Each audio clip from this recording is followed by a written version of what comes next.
ರಾಜ್ಯ ಸರ್ಕಾರ ಒಂದು ರೀತಿಯಲ್ಲಿ ಕೇಂದ್ರ ಸರ್ಕಾರದ ವಿರುದ್ಧ ಕಾನೂನು ಸಮರಕ್ಕೆ ಮುಂದಾಗಿರುವಂಥದ್ದು.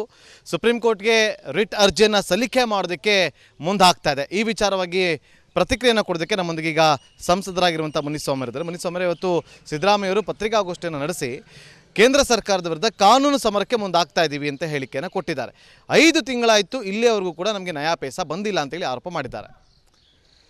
ಇವತ್ತು ಕರ್ನಾಟಕ ರಾಜ್ಯದಲ್ಲಿ ಅಭಿವೃದ್ಧಿ ಆಗಿದೆ ಅಂದರೆ ಅದು ಸನ್ಮಾನ್ಯ ನರೇಂದ್ರ ಮೋದಿಜಿಯವರ NDA ಸರ್ಕಾರದಲ್ಲಿ ಕೊಟ್ಟಿರ್ತಕ್ಕಂಥ ಹಣದಿಂದನೇ ಇವತ್ತು ಕರ್ನಾಟಕದಲ್ಲಿ ಡೆವಲಪ್ಮೆಂಟ್ ಆಗಿರ್ತಕ್ಕಂಥದ್ದು. ಇವತ್ತು ಹಿಂದೆ UPA ಸರ್ಕಾರದಲ್ಲಿ ಅವ್ರು ಕೊಟ್ಟಿರ್ತಕ್ಕಂಥದ್ದು ಸುಮಾರು 62,000 ಕೋಟಿ. ಆದರೆ NDA ಸರ್ಕಾರದಲ್ಲಿ ಸನ್ಮಾನ್ಯ ನರೇಂದ್ರ ಮೋದಿಜಿಯವರು 10 ವರ್ಷದಲ್ಲಿ ಕೊಟ್ಟಿರ್ತಕ್ಕಂಥದ್ದು 1,82,000 ಕೋಟಿ. ಹಂಗಿರ್ತಕ್ಕಂಥ ಸಂದರ್ಭದಲ್ಲಿ ಎಲೆಕ್ಷನಲ್ಲಿ ಗಿಮಿಕ್ಕು ಈ ಡ್ರಾಮಾಗಳು ಆಡೋದಕ್ಕೆ ಈ ಡ್ರಾಮಾ ಕಂಪ್ನಿಯವರೆಲ್ಲ ಸೇರ್ಕೊಂಡು ಆಲಿಬಾಬಾ 40 ಚೋರ್ಸ್ ಅಂತ ಹೇಳ್ಬಿಟ್ಟು ನಾವೇನು ಹೇಳ್ತಾ ಇದ್ರಿ ಅವ್ರ ಜೊತೆಲಿ ಸೇರ್ಕೊಂಡು ಇವತ್ತು ಸಿದ್ದರಾಮಯ್ಯನವರೇನು ಎಲೆಕ್ಷನ್ ಟೈಮಲ್ಲಿ ನಾವು ಸರ್ಕಾರದಲ್ಲಿ ಹಂಗೆ ಹಿಂಗೆ ನಾವು ರಿಟಿಫಿಕೇಷನ್ ಹಾಕಿದ್ರೆ ಅದು ಸರ್ಕಾರದಲ್ಲಿ ಬರಗಾಲದಲ್ಲಿ ಇವರೆಷ್ಟು ಕೊಟ್ಟಿದ್ದಾರೆ ಕರ್ನಾಟಕ ರಾಜ್ಯದಿಂದ ಒಂದೊಂದು ರೈತರಿಗೆ 2,000 ರೂಪಾಯಿ ಕೊಡೋದಕ್ಕೂ ಇವ್ರ ಹತ್ರ ಹಣ ಇಲ್ಲ. ನಾವು 680 ಕೋಟಿ ರೂಪಾಯಿ ನಾವು ಕೊಟ್ಟಿದ್ದೀವಿ ಅಂತ ಇವತ್ತು ಸ್ಟೇಟ್ಮೆಂಟ್ ಕೊಟ್ಟರು ಸಿದ್ದರಾಮಯ್ಯ ಅವರು. ಅವ್ರು ಕೊಟ್ಟಿರ್ಬೋದು, ಯಾವ್ದಾದ್ರು ಚುನಾವಣೆ ನಿಂತ್ಕೊಳ್ಳೋದಕ್ಕೋ ಬೇರೆ ಬೇರೆ ಇದಕ್ಕೋ ಅದಕ್ಕೆಲ್ಲ ಎತ್ತಿಟ್ಟಿರ್ಬೋದು. ಇವತ್ತು ಅವ್ರು ಏನು 5 ಗ್ಯಾರಂಟಿಗಳೇನು ಹೇಳಿದ್ರು ಅದರಲ್ಲಿ 20% ಅವರು ಫುಲ್ಫಿಲ್ ಮಾಡಿಲ್ಲ. ಹಂಗಿರ್ತಕ್ಕಂಥ ಸಂದರ್ಭದಲ್ಲಿ ಚುನಾವಣೆ ಸಂದರ್ಭದಲ್ಲಿ ರಿಟ್ ಪಿಟಿಷನ್ ಹಾಕಿದ್ದೀರಿ, ನರೇಂದ್ರ ಮೋದಿಜಿಯವರು ಸರಿ ಇಲ್ಲ, ನಾನೇ ಸ್ಟ್ರಾಂಗು ಅಂತೇಳ್ಬಿಟ್ಟೇನು ಇವತ್ತೇನು ಸಿದ್ದರಾಮಯ್ಯನವರು ಹೇಳ್ತಾ ಇದ್ದಾರೆ. ಅವ್ರು ಸ್ಟ್ರಾಂಗ್ ಅಲ್ಲ, ವೀಕ್ ಅನ್ನೋ ಲೆಕ್ಕಾಚಾರದಲ್ಲಿ ಎಲ್ಲರಿಗೂ ಗೊತ್ತಾಗಿದೆ. ಇವತ್ತು ಕರ್ನಾಟಕ ರಾಜ್ಯದಲ್ಲಿ ಅವ್ರು ಬಂದ ಮೇಲೆ ಸನ್ಮಾನ್ಯ ನರೇಂದ್ರ ಮೋದಿಜಿಯವರು ಏನು ಅಭಿವೃದ್ಧಿ ಕೆಲಸಗಳಿಗೆ ಹಣ ಕೊಟ್ಟರು, ಅವ್ರ ಹತ್ರ ಯಾವ ರೀತಿ ನಡ್ಕೊಬೇಕು, ಯಾವ ರೀತಿ ಇದು ಮಾಡಬೇಕು, ಒಂದು ಮುಖ್ಯಮಂತ್ರಿ ಆಗಿದ್ದಂಥವರು ಸನ್ಮಾನ್ಯ ನರೇಂದ್ರ ಮೋದಿಜಿಯವ್ರ ಬಗ್ಗೆ ಯಾವ ರೀತಿ ಪದ ಬಳಕೆ ಮಾಡಬೇಕನ್ನೋ ಸಾಮಾನ್ಯ ಜ್ಞಾನ ಇಲ್ಲದೆ ಇರ್ತಕ್ಕಂಥ ಸಿದ್ದರಾಮಯ್ಯನವರು ಆ ರಿಟ್ ಪಿಟಿಷನ್ ಹಾಕೋದ್ರ ಮುಖಾಂತರ ಈ ಡ್ರಾಮಾನೇನು ಶುರು ಮಾಡಿದ್ದಾರೆ. ಅದಕ್ಕೆ ಜನ ಏನು ಮನ್ನಣೆ ಕೊಡಲ್ಲ. ಇವತ್ತು ಕರ್ನಾಟಕ ರಾಜ್ಯದಲ್ಲಿ ಆಗಿರ್ತಕ್ಕಂಥ ರಸ್ತೆ ಅಭಿವೃದ್ಧಿಗಳಿರ್ಬೋದು, ರೈಲ್ವೆ ಅಭಿವೃದ್ಧಿಗಳಿರ್ಬೋದು, ಪ್ರತಿ ಗ್ರಾಮಗಳಲ್ಲಿ ಗ್ರಾಮ ಸಡಕ್ ಯೋಜನೆಯಲ್ಲಿ ರಸ್ತೆಗಳಿರ್ಬೋದು, ಟಾಯ್ಲೆಟ್ ಇರ್ಬೋದು, ನಮ್ಮಲ್ಲಿ ಪ್ರತಿಯೊಂದು ಇಲಾಖೆಯಲ್ಲೂ ಇವತ್ತು ಕೇಂದ್ರ ಸರ್ಕಾರದಿಂದ ಹಣ ಕೊಟ್ಟು ಇವತ್ತು ವಿಮಾನ ನಿಲ್ದಾಣಗಳಿರ್ಬೋದು, ಕೆಂಪೇಗೌಡ ಪ್ರತಿಮೆ ಇರ್ಬೋದು, ಇವತ್ತು ಸಬ್ಬರ್ಬನ್ ಟ್ರೈನ್ ಇರ್ಬೋದು, ನಮ್ಮ ಚೆನ್ನೈ ಎಕ್ಸ್ಪ್ರೆಸ್ ಕಾರಿಡಾರ್ ಇರ್ಬೋದು, ಮೈಸೂರು ದಶಪಥ ರಸ್ತೆ ಇರ್ಬೋದು, ಇದನ್ನೆಲ್ಲ ಸನ್ಮಾನ್ಯ ನರೇಂದ್ರ ಮೋದಿ ಅವರು ಕೊಟ್ಟಿರ್ತಕ್ಕಂಥ ಹಣದಿಂದನೇ ಮಾಡಿರೋದು.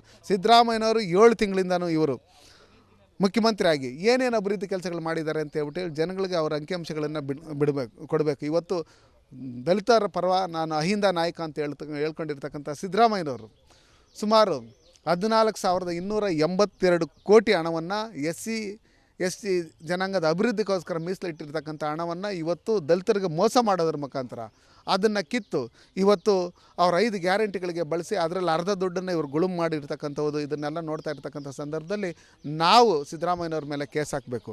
ಇವತ್ತು ಗ್ಯಾರಂಟಿಗಳನ್ನು ಹೇಳಿ ಇವತ್ತು ಚುನಾವಣೆಯಲ್ಲಿ ಗೆದ್ದಿದ್ದಾದಮೇಲೆ ಆ ಗ್ಯಾರಂಟಿ ಕಾರ್ಡ್ಗಳನ್ನು ಕೊಟ್ಟಿರ್ತಕ್ಕಂಥ ಸಿದ್ದರಾಮಯ್ಯನವ್ರ ಮೇಲೆ ಪ್ರತಿಯೊಬ್ಬರೂ ಯಾರ್ಯಾರು ಈ ಗ್ಯಾರಂಟಿ ಬಂದಿಲ್ಲೋ ಅವರು ಇವ್ರು ಹೇಳಿರ್ತಕ್ಕಂಥ 5 ಗ್ಯಾರಂಟಿ ಯಾರ್ಯಾರು ವಂಚಿತರಾಗಿದ್ದಾರೋ ಪ್ರತಿಯೊಬ್ಬರೂ ಸಿದ್ದರಾಮಯ್ಯನ ಮೇಲೆ ಮತ್ತು ಕಾಂಗ್ರೆಸ್ ಸರ್ಕಾರದ ಮೇಲೆ ಕೇಸ್ ಹಾಕಬೇಕು. ಆ ನಿಟ್ಟಿನಲ್ಲಿ ನಾವು ನಾಗರಿಕರಲ್ಲಿ ಎಲ್ಲರನ್ನೂ ಏನು ಅವ್ರಿಗೆ 5 ಗ್ಯಾರಂಟಿಗಳ ವಂಚಿತರಾಗಿದ್ದಾರೆ ಅವ್ರನ್ನೆಲ್ಲರನ್ನೂ ಸೇರಿಸಿ ನಾವು ಅವ್ರ ಮೇಲೆ ಕೇಸ್ ಹಾಕೋಂಥ ಮುಖಾಂತರ ಈ ನಾವು ಅಭಿಯಾನನ ಶುರು ಮಾಡಬೇಕು ಅಂತ. ಈಗ ₹1 5 ತಿಂಗಳಾಯಿತು, ಕೇಂದ್ರ ಸರ್ಕಾರದ ಬರದ ವಿಚಾರವಾಗಿ ಎಷ್ಟು ಬಿಡುಗಡೆ ಆಗಿದೆ ಹಣ ಹೇಳಿ, ನೀವು ಹೇಳಿ. ಒಂದು ನಿಮಿಷ ಹೇಳ್ತೀನಿ ಕೇಳಿ. ನಮ್ಮಲ್ಲಿ ಇದುವರೆಗೂ ಹಣ ಏನು ಬಿಡುಗಡೆ ಆಗಿದೆ, ಏನು ಕೊಡ್ತಾ ಇದ್ದೀರಿ ಅದನ್ನ ಹಣ ರಾಜ್ಯ ಸರ್ಕಾರದಿಂದ ಕೊಟ್ಟು ಅದಾದಮೇಲೆ ತಗೊಂಡಿರ್ತಕ್ಕಂಥದ್ದು. ಹಿಂದೆ BJP ಸರ್ಕಾರ ಇದ್ದಾಗೂ ಅಷ್ಟೇ, JDS ಸರ್ಕಾರ ಇದ್ದಾಗೂ ಅಷ್ಟೇ, ಕಾಂಗ್ರೆಸ್ ಸರ್ಕಾರ ಇದ್ದಾಗೂ ಅಷ್ಟೇ, ಇವರೇನೇನು ಕೊಡಲ್ಲ. ಇದೆಲ್ಲ ಮಾಡ್ತಾ ಇರ್ತಕ್ಕಂಥ ಸಂದರ್ಭದಲ್ಲಿ ಫಸ್ಟ್ ರಾಜ್ಯ ಸರ್ಕಾರ ಇಷ್ಟು ಹಣ ಅಂತೇಳಿ ಕೊಡಲಿ.